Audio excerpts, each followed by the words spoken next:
dhibaato fara badan ka bacdi rajo waxaan ugu jirtay weji cusub inaan galno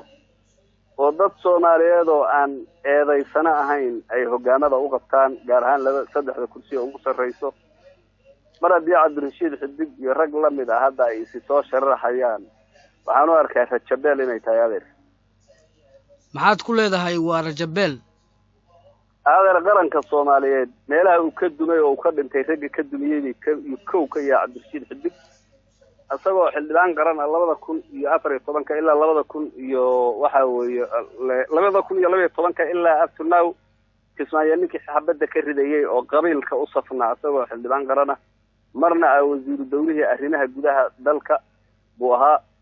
wuxuu ninka asagoo hubaysan oo xildhibaana ciidanka xoogga dalka Soomaaliyeed dawladda Kenya dalka ku soo duushay markii ay leenaysay waxa weeye hormuudka ka ahaa oo xabadda ridayay oo wixii ka badbaaday ciidanka xoogga dalka Soomaaliyeed caawa ay maxaabiis ku yihiin magaalada Kismaayo jaamacadda iyo Luglow ay maxaabiis ku yihiin oo dawladaha dariska soo duulay ay ku haystaan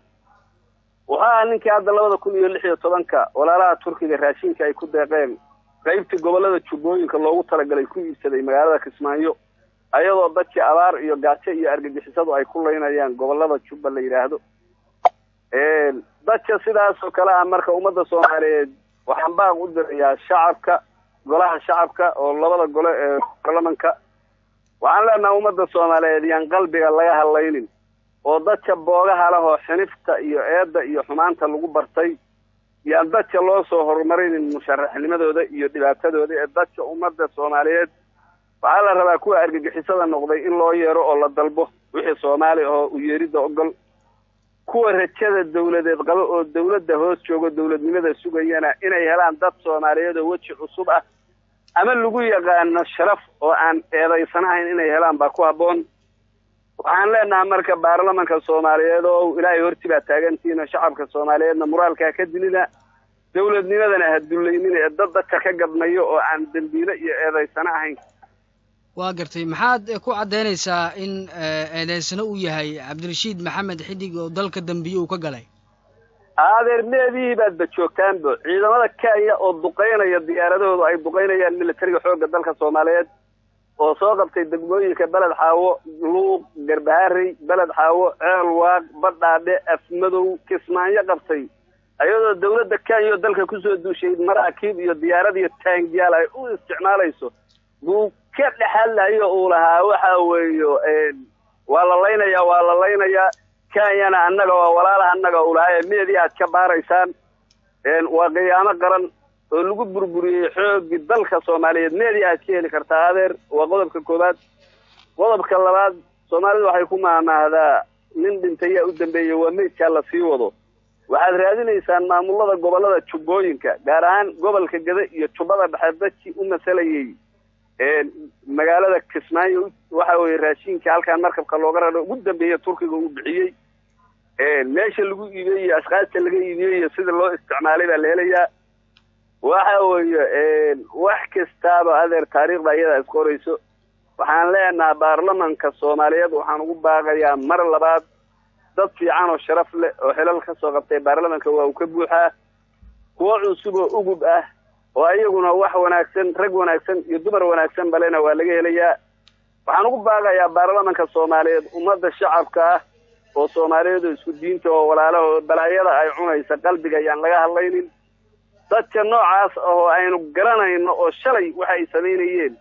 aynu garanayno intay meediya soo istaagaan inay yiraahdaan arjigu waa gudbina waana laga qabto waxaan u arkayaa rajabeel ummadda Soomaaliyeed ku soo wajahan waa gartay Cabdirashiid Maxamed Xidig siyaasadda Soomaaliya waa ku dhex muuqday dawladihii dalka soo maray xilal kala duwan oo soo qabtay hadda xilkii ugu dambeeyay wuxuu ahaa wasiir dawlihii wasaaradda arrimaha gudaha ee Soomaaliya idinku hadda maxaa keenay inaad eedeyntan u jeedisaan adeer way hadlayeenbo gumratoorihii gobolka xilligaas Gada wad naqlaysay 2016 waxaan malaynayaa 4 bilood ka hor bay markii uu lahaa raashinkii gobolka Gada loogu talagalay oo Kismaayo lagu gatay waad maqlaysaa odayaasha dhaqanka markii ay qeylinayeen adeecada adigu aad joogtaa hadaad baarto waxa weeye stoorkeeda ka helaysaa waxaana weeye adeer taariikhdu way isqodhaa qof walba oo Soomaali ah ويريد مدحدي دالكان soo martay duubka lagu taagay nin walba dambigii uu galay iyo dulan wuxuu geystay duugaan la qoray baa jiroon doorsanayn ebid adeer ninkii ciidamada xoogga dalka Soomaaliyeed iyo shacabkeedii oo dawladda Kenya oo baddi Soomaaliya haysato horeyna NFD u haysatay ay diyaarad iyo maraakiib iyo dabaabaad ku garaacayaan ninkii lahaa waa walaalahan noo soo gurmaday inuu aqalka ugu sareeyo sharci dejinta Soomaaliya maanta isu sharaxa waxaan u arkayaa rajabeel ninku inuu hadalkiisa caadi yahay baa la rabaa waxaan leeyahay golaha shacabka labada gole ee baarlamaanka Soomaaliya kitaabka Qur'aanka Kariimka ku dhaarsay oo ummadda Soomaaliyeed yaan la rajabeelin yaan moraalka laga dilin ama dad cusub oo ugub ah oo ay ka sugaan u keena ama dad ixtiraam loo aan eedaysanayn u keena baarlamaankan arrinta u joodinaya haddii ayada la waayana waxaan leeyahay waa rajabeel ummadda Soomaaliyeed waxay ka rajabeelaysaa wax la yiraahdo dawladnimo haddii uu ku guuleysto guddoonka baarlamaanka maxaa dhici kara isleedahay waxaan isleeyahay Soomaaliya waxa laga xukumi doonaa adeer sida haddaba aan ka baqayno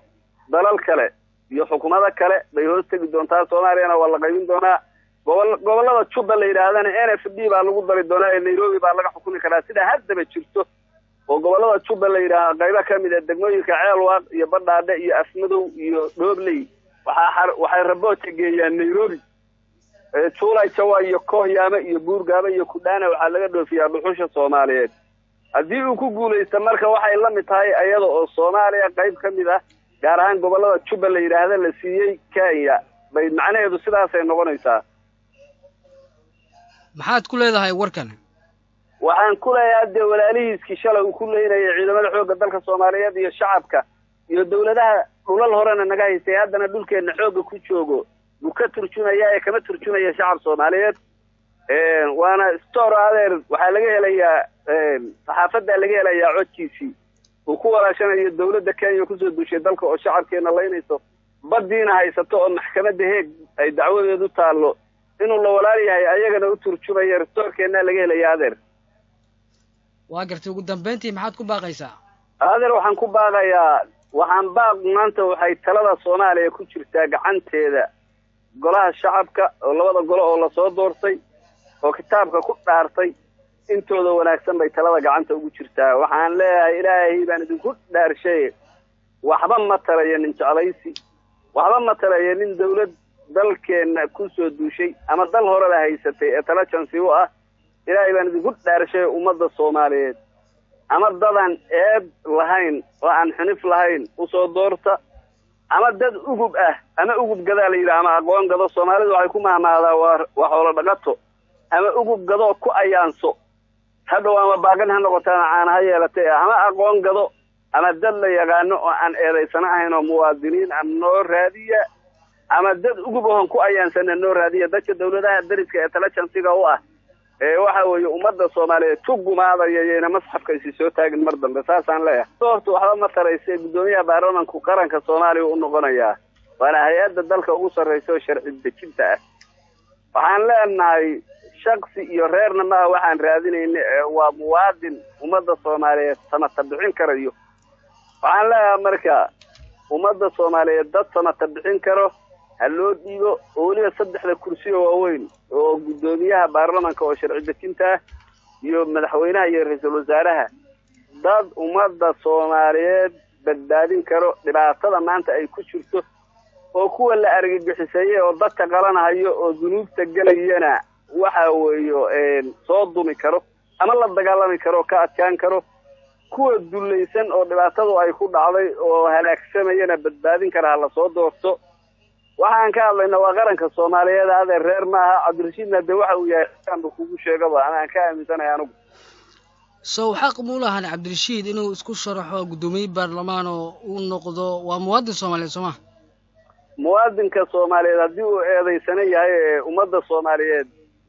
alwaana inta joogtana waa marqaati uu dambi ka galay waa la sheegayaa adeer laakiin anigu uma diidan muwaadinimadiisa iyo Soomaalinimadiisa waxa professionkiisa uu yahay iyo waxa uu ka shaqeeyay iyo ummadda Soomaaliyeed xilliga xilka loogu dhiibay sida uu daba maray baan ka hadalnaa